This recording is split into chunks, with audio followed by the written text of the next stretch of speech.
Resikonya sebab sangat tinggi, makanya sangat pelan-pelan sekali membawa ibu hamil itu. Ternyata anak-anak menangis karena tidak senang di dalam timbangan. Timbangan sebelumnya adalah timbangan yang terbuat dari sarung, bahkan karung.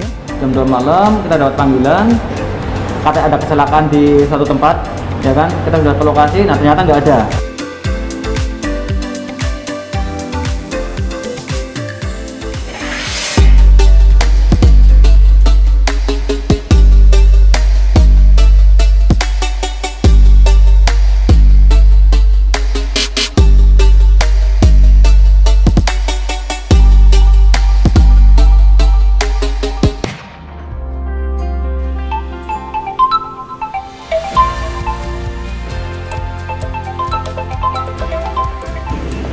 Ya, assalamualaikum warahmatullahi wabarakatuh. Ada pasien untuk ngantar NCT. Oh iya, sekarang saya berangkat ya.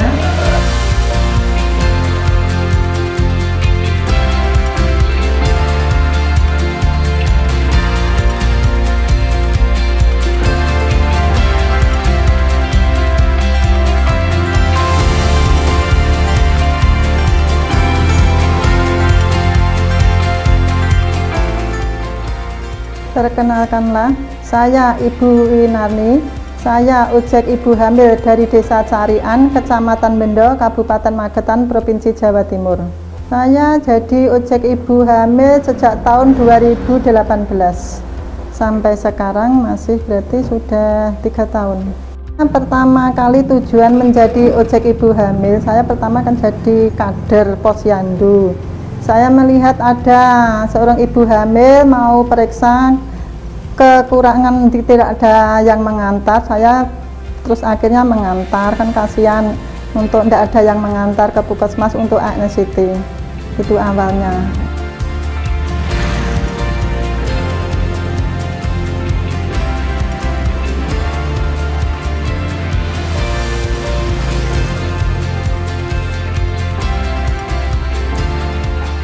Saya membawa motor itu sangat hati-hati, pelan-pelan mengantar ibu hamil itu. Saya resikonya sebab sangat tinggi, makanya sangat pelan-pelan sekali membawa ibu hamil itu.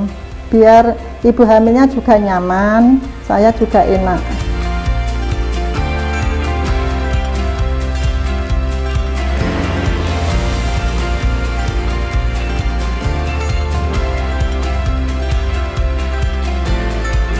Assalamualaikum warahmatullahi wabarakatuh. Saya Iin Rosita. Di sini saya sebagai Bidan Desa Carian, Kecamatan Bendo, Kabupaten Magetan, yang sekaligus di Puskesmas ditugaskan sebagai penanggung jawab upaya kesehatan masyarakat. Nah, di sini saya juga dikenal sebagai penggagas ojek ibu hamil. Jadi layanan transportasi khusus untuk ibu hamil. Kebetulan saya juga sudah bertugas selama 24 tahun di desa ya. Kita harus peka terhadap masalah yang ada di masyarakat. Ketika pemerintah meluncurkan program ANCT atau Antenatal Care Terpadu, di mana tujuannya adalah untuk mencegah terjadinya keterlambatan, pertolongan, diagnosa, dan pengambilan keputusan pada seorang ibu hamil. Saat itu kita menganalisa bahwa capaian ANCT kita rendah, ya, baru tercapai 59,4% pada tahun 2017. Ibu hamil itu banyak yang belum melakukan antenatal care terpadu di puskesmas gitu. Banyak yang belum periksa laborat, banyak yang belum diketahui diagnosenya. Artinya mereka terancam pada komplikasi baik pada saat kehamilan, persalinan maupun nifas. Nah, oleh karena itu coba kita telaah ya, kita analisa apa sih masalahnya ibu hamil itu nggak bisa datang ke puskesmas gitu. Ternyata sebagian besar mereka menyatakan bahwa mereka tidak bisa mencapai akses puskesmas karena suaminya bekerja, kebetulan juga di luar kota gitu, atau keluarganya nggak bisa nganter. Nah, ini kita selesaikan masalah mereka dengan layanan ojek ibu hamil ini.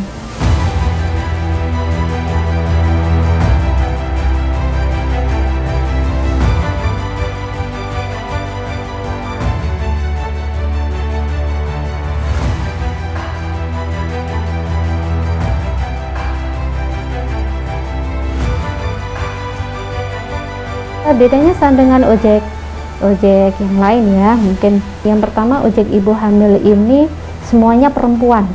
Nah, jadi nggak ada yang laki-laki. Kenapa begitu? Karena kita yang di Jawa ya, mungkin sangat rentan terhadap hal-hal yang negatif ya. Mungkin kalau yang boncengin laki-laki gitu, pastinya nggak enak, nggak nyaman gitu ya. Nanti malah timbul fitnah. Kalau pakai ojek lain ya, mungkin hanya diantar ya, kemudian taruh gitu. Tapi untuk layanan ojek ibu hamil ini, dia datang, kemudian didampingi selama proses pemeriksaan, kemudian dia pulang sampai ke rumah, dan itu pun dalam pengawasan bidan.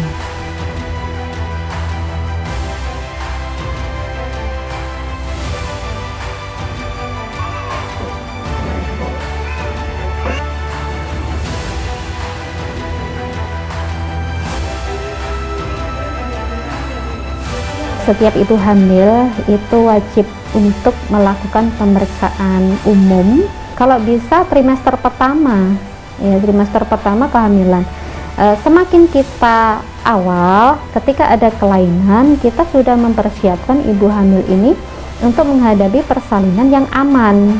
Ketika awal dilakukan pemeriksaan ANCT, maka akan semakin bagus ibu hamil ini menghindari komplikasi kehamilan, apalagi kematian ibu dan janin.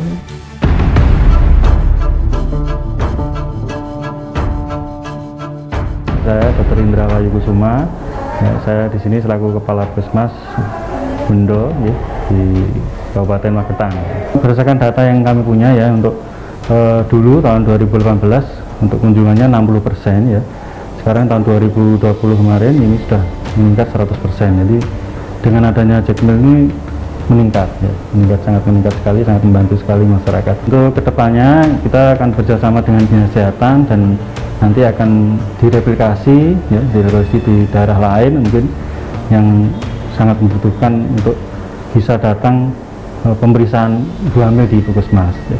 Dengan adanya Jackmil ini kunjungannya bisa meningkat seperti di wilayah kami.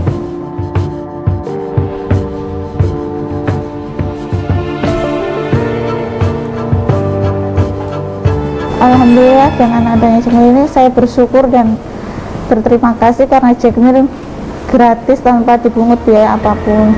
Alhamdulillah dengan Jackmil ini saya sebagai ibu hamil terbantu karena bisa berobat dengan mudah dan cepat ke puskesmas. Kader melakukan kunjungan rumah tiap binaan kader, di mana kader mendatangi tiap-tiap rumah bayi atau balita yang tidak sempat datang hadir pada saat bulan Posyandu.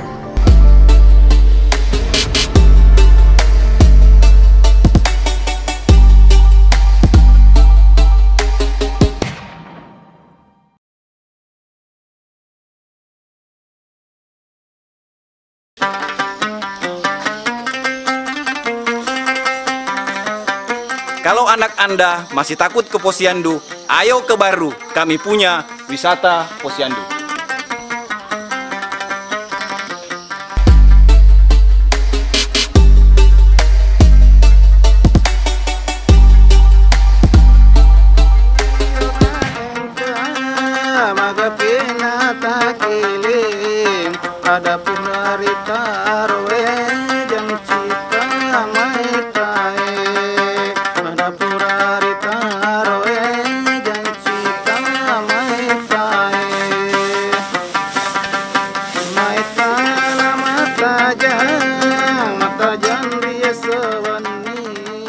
Saya Haji Takbir Japar, penggagas inovasi wisata Posyandu, Desa Tompo, Kabupaten Baru, Provinsi Sulawesi Selatan.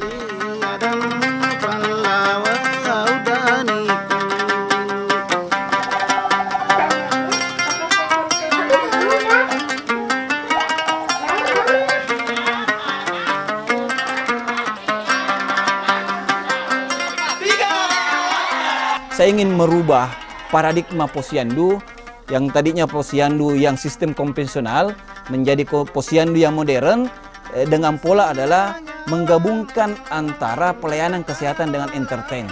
Ya, saya sebut dengan Health Entertainment Service of Posyandu, atau istilah lokalnya saya sebut dengan wisata Posyandu.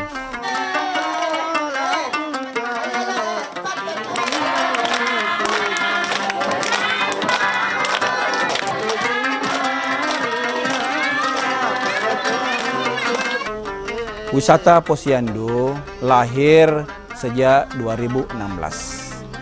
Pada saat itu, Wisata Posyandu baru pada 2 kegiatan pokok, yaitu terkait dengan membuat timbangan model, dan yang kedua adalah ulang tahun bersama di Posyandu.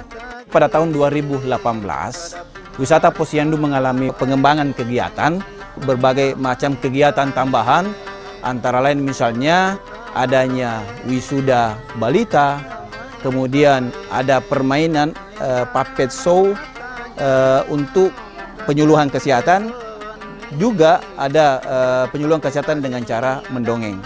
Kemudian kami juga membuat arena permainan edukatif di Posyandu.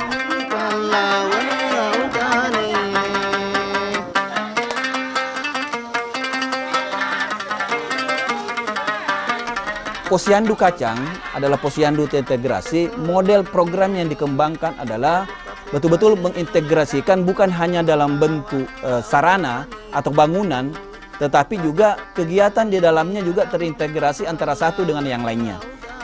Harus dipastikan bahwa anak-anak yang mendapatkan layanan di Posyandu juga mendapatkan layanan di Bina Keluarga Balita, termasuk di PAUD.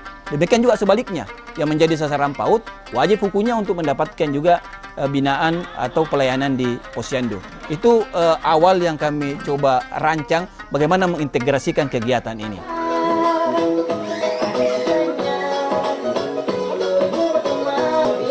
Nama saya Umra, asal saya Dusun Barang, Desa Tompo. Saya sebagai kader terintegrasi Kacang Dusun Barang, Desa Tompo.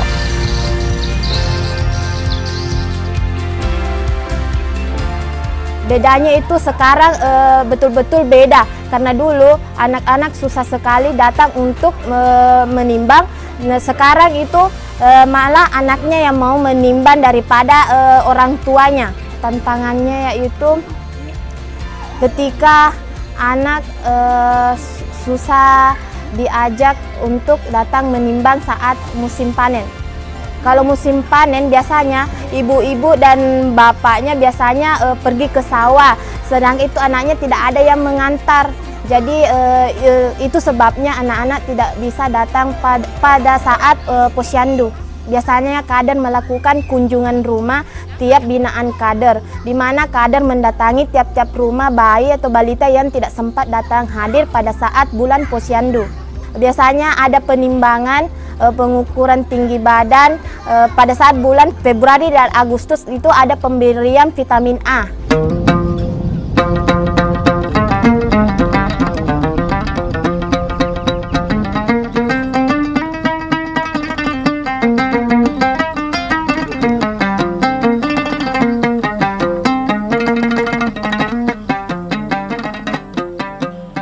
Ini kan harapan kita mendekatkan yang namanya fasilitas-fasilitas kesehatan kepada masyarakat tanpa memaksa.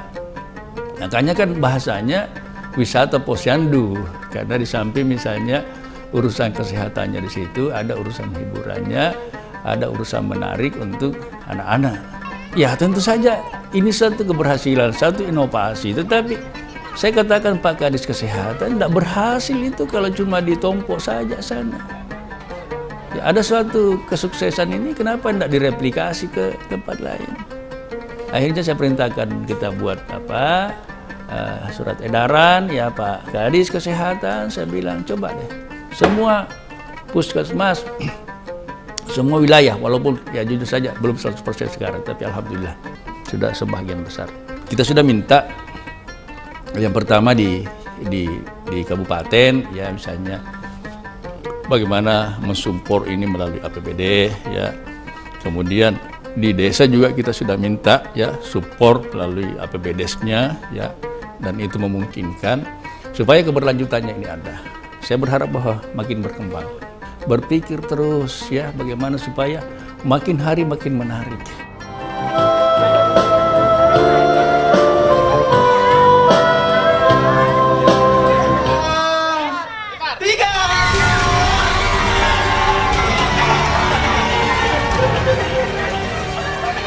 Sekitar 4 jam, dia pendarahan hebat, sampai infus, di infus 2 tangannya, terus kemudian karena butuh ambulan kita, jadi kita yang berangkat.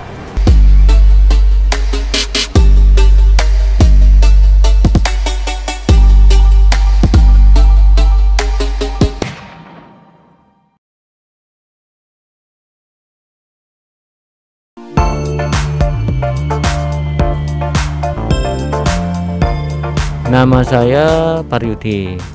Saya perawat PSD 119 Banyumas Satria, Dinkes Kabupaten Banyumas. Nama saya Noviatus Solihah, saya bidan PSC 119 Satria, Kabupaten Banyumas.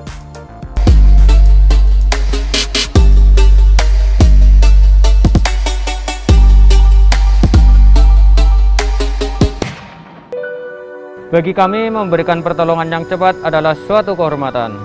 Menyelamatkan nyawa adalah suatu kepuasan. Melangkah bersama, selamatkan jiwa.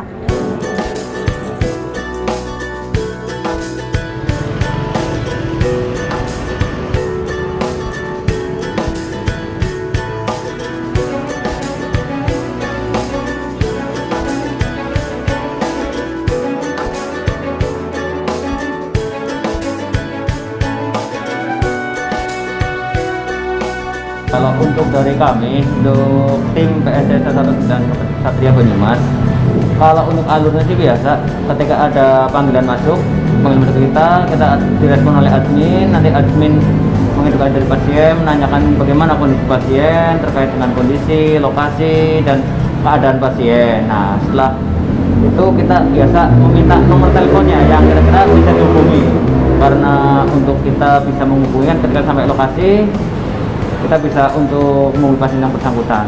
Ketika selesai, admin konfirmasi ke kita sebagai tim nakesnya atau tenaga medisnya terkait kondisi pasien, kita persiapan alat, lalu kita segera mungkin ke lokasi pasien. Kalau itu kita ada 3 jalur. Yang pertama bisa langsung dari 119. Nah, yang kedua bisa melalui dari telepon duduk, dan juga bisa melalui via WA. Otomatis dari nomor si pemanggil sudah kami tercatat, kita tinggal minta kondisi pasien dan lokasinya. Nah, kalau misalkan dari telepon duduk, tetap kita harus meminta lokasi dan hubungannya dengan si korban, seperti itu. Kalau 119 udah seperti itu juga. Pernah juga suatu pengalaman, kita dapat panggilan dari jam 2 malam. Jam 2 malam kita dapat panggilan, katanya ada kecelakaan di suatu tempat, ya kan? Kita sudah ke lokasi, nah ternyata nggak ada. Untuk anggota kami, anggota tenaga kesehatannya ada 9. Kemudian ada IT-nya 1, adminnya ada 2. Sekarang kita shiftnya shift 3, ada pagi, siang, sampai malam. Kalau pagi kita dari jam 7 sampai jam 2 siang, nanti kalau siang jam 2 sampai jam 8 malam, kemudian jam 8 malam sampai besok pagi jam 7. Terus kami di bawah naungan dari Dinas Kesehatan. Kami ikutnya ke seksi rujukan.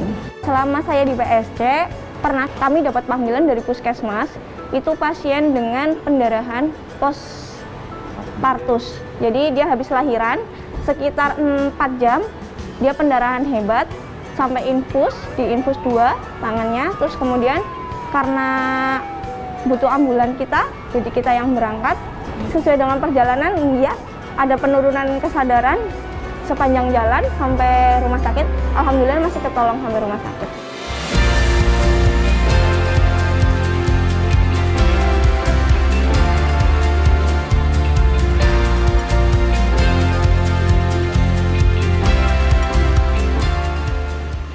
Sejak COVID ada, itu langsung meningkat sampai kita aja kewalahan.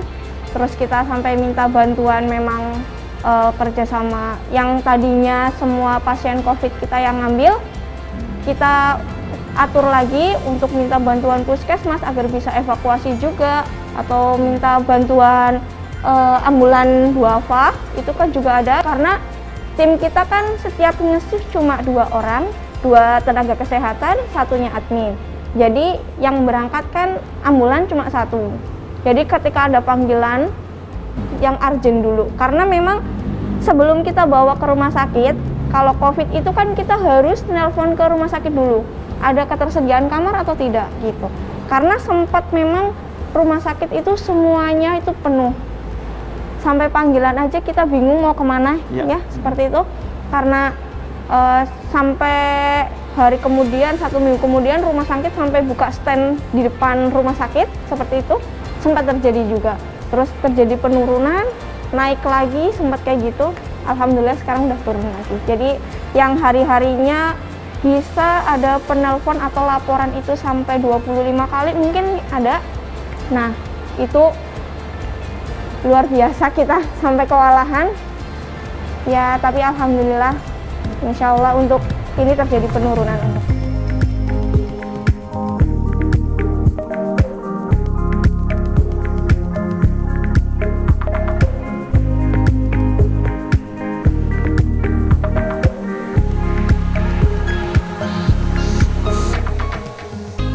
terinspirasi ada SPSC itu mudik lebaran, bahwa Jawa Tengah itu angka kecelakaannya Banyumas ranking 1.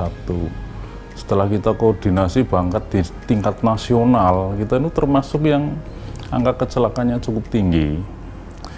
Mereka celaka di jalan, tidak terorganisir atau yang menolong mungkin masyarakat umum yang belum paham melakukan pertolongan pertama yang tepat, kan bisa memperparah ya.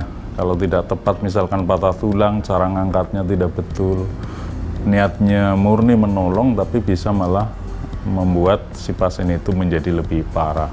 Yang kedua, ibu hamil, bahwa ibu hamil untuk kedaruratan supaya cepat, kalau mau melahirkan supaya cepat dijemput, cepat diantar, ini kita perlu ada apakah namanya waktu itu, yang penting perlu dijemput segera, perlu dibawa ke rumah sakit. Karena itulah terinspirasi kemudian kita membuat PSC ini, PSC Satria dulu tahun 2018.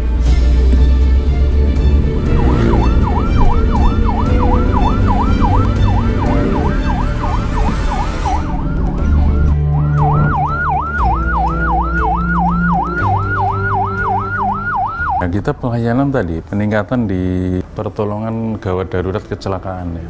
Yang pertama itu, jadi dulu kecelakaan terjadi kegawat daruratan di lapangan tidak tertolong, kemudian PSC datang ke lokasi mungkin bisa melakukan resusitasi, melakukan bantuan napas dan lain-lain, itu yang tidak boleh lebih dari beberapa menit. Dan jadi tidak terjadi hospital tour ya, karena kita kirim segera ke rumah sakit yang sudah terkonfirmasi oleh tim PSC di pusat, oh ini kosong, bisa masuk begitu. Termasuk ibu hamil juga seperti itu, jadi segera bisa dilayani.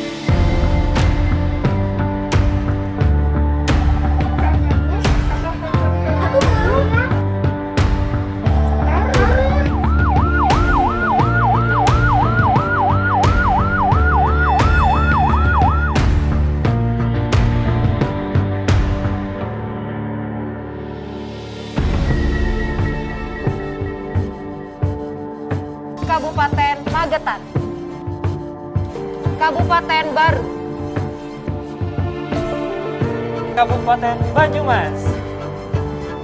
Ini tanggung jawab bersama, tapi daerah punya peran yang sangat besar gitu, karena dia yang tahu betul masyarakatnya dan dia dekat dengan masyarakat di situ, sehingga inisiasi dari pemerintah daerah ini sangat kita apresiasi, dan kita juga ingin meningkatkan supaya kualitas inovasi kalau ada di sana gitu semakin meningkat dan applicable. Jadinya itu kan, inovasi jangan di atas langit gitu kan. Pertama adalah di inovasi layanan kesehatan mengenai ojek ibu hamil di Kabupaten Magetan, Jawa Timur, kemudian wisata Posyandu di Kabupaten Baru, Sulawesi Selatan, dan PSC 119 Satria di Kabupaten Banyumas, Jawa Tengah.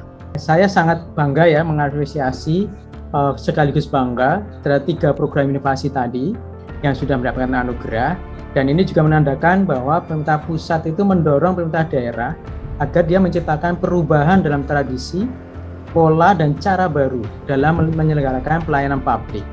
Sehingga inovasi-inovasi ini terus kita akan dorong. tujuannya sama, melakukan kualitas yang lebih baik.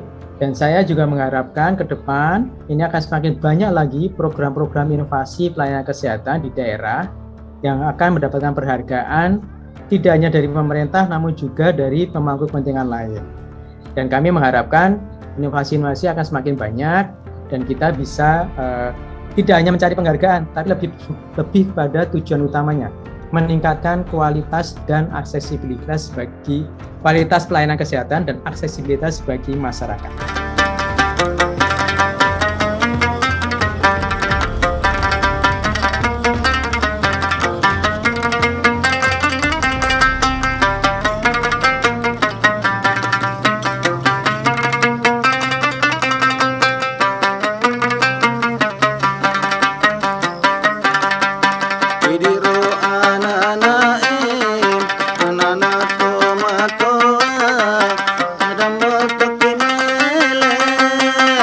Padalla